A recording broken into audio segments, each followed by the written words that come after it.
Is the future of English football overseas? Not if the Football League has anything to do with it. The EFL chief executive, Trevor Birch, told The Times there's no prospect of games being played abroad anytime soon and that the EFL had to stay true to its culture. This comes after Tom Brady's Birmingham City had raised the idea of playing their League One fixture against Ryan Reynolds and Rog McElhenney's Wrexham in the United States. More on them a bit later on. But Henry, I'll start with you. Are you pleased to see this response from Birch and the EFL?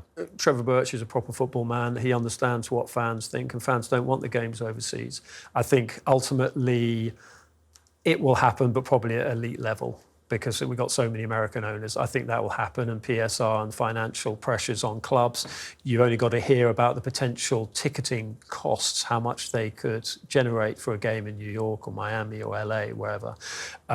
So financially, yes, I can see the Community Shield being moved. I think if the Spanish League go over there, the Premier League will look at that. But I think the Premier League and certainly the EFL have to look at the considerations of what it does to the sporting balance of the league. If you're taking one home game out, and effectively, you would assume maybe there's 60% chance of winning your home game, you're affecting the sporting balance of the league if you take a game out of there. There's also carbon footprint. Clubs have got to think about that. They've also, we're on the back of COVID, games behind closed doors, and how important fans are. Clubs cannot forget fans. They cannot forget. I understand they want to spread their brand and their message and their image overseas and bring in more revenue online. But ultimately, they've got to think of the match-going fans and how fair it is for match-going fans who pay a lot of money, who've maybe not missed a home game for 20, 30 years, suddenly being told, actually, it's going to be about $3-4 grand to get over to Miami. What does it do to your relationships? What does it do to your work? So let's have a little bit of respect for fans on this. In terms of the EFL, maybe you could see the temptation for Wrexham and Birmingham City. I mean, I went to see Chris Davis at the start of the season, really good young manager and doing great things there. And he showed me around the training ground. Tom Brady's words, his images, his sayings are imprinted all over the place. So he's more than a sort of celebrity association. His mantra runs through, like when the players are in the physio's room, in the medical room, getting massages, treatments, whatever, there's Tom Brady's picture, there's Tom Brady's mantra, what drives him, all over the place. So, look, the Americans have invaded, and you would think that they would want to do that. But it's great that Trevor Birch is resisting them. Would you describe it as an invasion, Kieran, in terms of the American ownership? Can you see it, like Henry says, at the elite level, these games potentially happening? I think as far as American investors is concerned, it's an opportunity. The exchange rate's beneficial. The price of buying a Premier League club or a Championship club compared to an NBA franchise, compared to an NFL franchise, where you're probably looking somewhere in the region of $5 to $8 billion, makes English football look ridiculously cheap. And I agree with Henry. I don't anticipate competitive matches taking place in terms during the season. But there's no reason why Wrexham can't play Birmingham in July as a pre-season friendly, or even to have a best of three, one in New York, one in Chicago, one in Miami. That would sell out, and the clubs would benefit. They'd still get amazing revenues. You've only got to take a look at the Premier League Summer Series, which took place 2 years ago, and that featured Brentford and Brighton and Newcastle and Chelsea.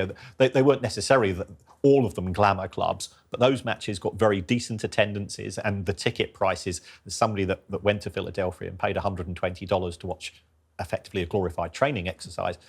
You're still willing to do it. Yeah, and you lost. And you lost, yes. How was your experience out there, though? Because I feel there will be some maybe supporters watching saying, well, trip out to America to go and watch my team. It's not something you do every single day. How was your experience, even if it was just a summer series match? It was absolutely fantastic. It was a completely different atmosphere to what I'm used to, because there's, to a certain extent, there's no skin in the game. If you win, great. If you lose, you go home and you still look around the city. The American fans were fantastic hosts.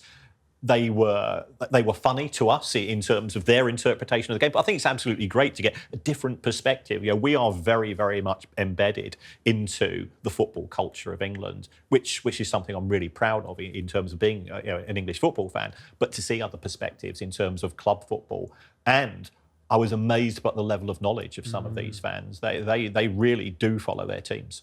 In terms of the owners, though, Henry, do you sometimes feel that there is a bit of a lack of understanding about that football culture in England and just how important it is? I think if you're embedded in the Everglades, I think if you're somewhere in Colorado and you're up in the Rockies, you're not necessarily tuned into what's going on in Wythenshawe and on the Holloway Road. And you would hope that these people who have, obviously been incredibly successful in their business, they actually tap into good local expertise, whether it's calling on Kieran's expertise financially and also the fact that he's a football fan, so he can give you almost like the boardroom perspective, the accountant's perspective, and also the fan's perspective. But no, they'll just look at the bottom line, they'll look at the money. A lot of people would say that if the game was to move to playing overseas matches, especially if it was the Premier League, it would be the death of English football. Would you go along with that?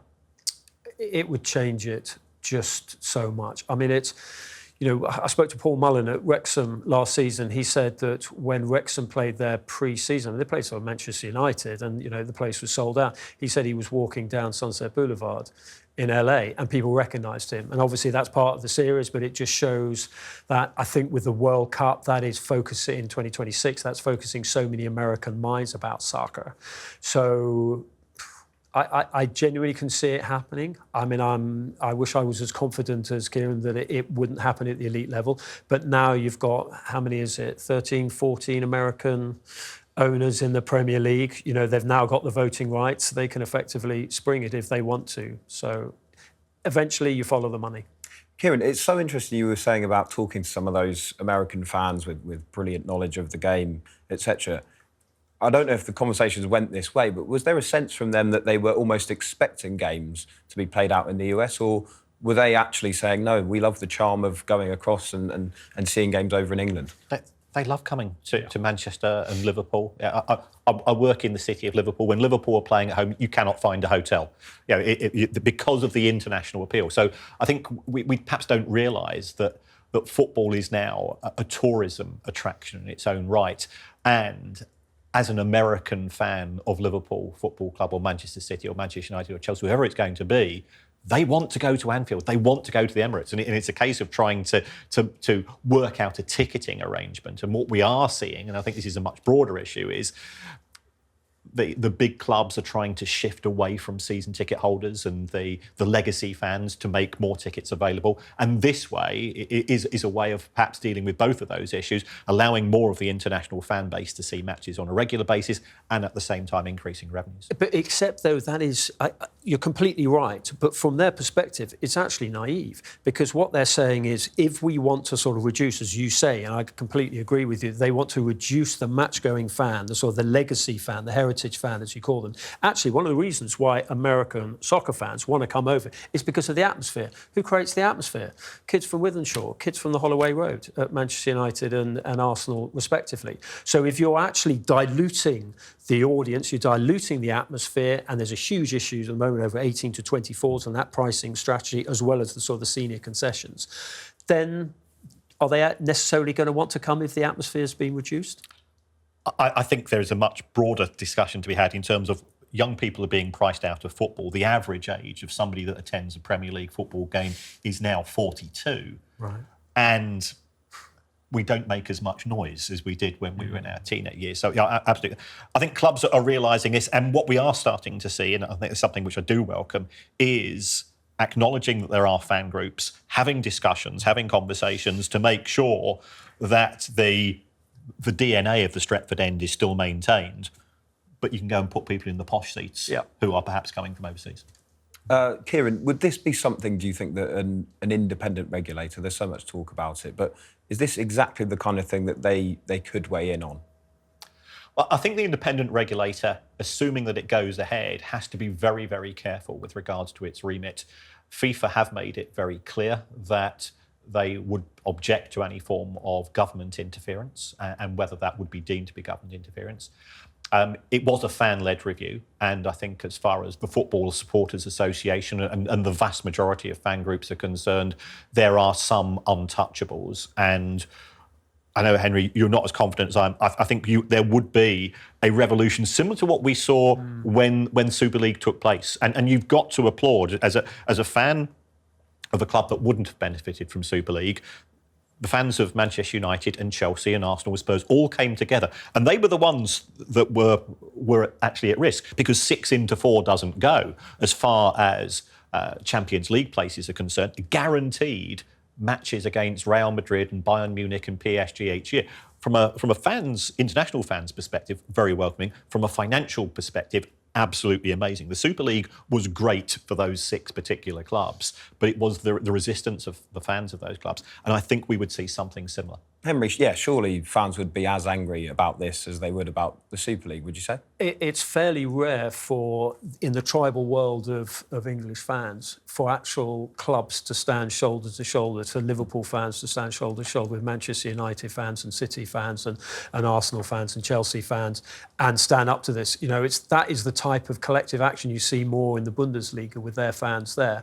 But I thought that was brilliant. I mean, I went to a lot of those games. I remember the first game, I think, was actually at Ellen Road, and Liverpool fans turned up, and they were very much, we don't want the Super League. So it was, absolutely agree, it was the revolt of the fans, the protesting of the fans. But also, don't forget, it was Boris Johnson who threatened, what was it, a legislative bomb that he would drop on them.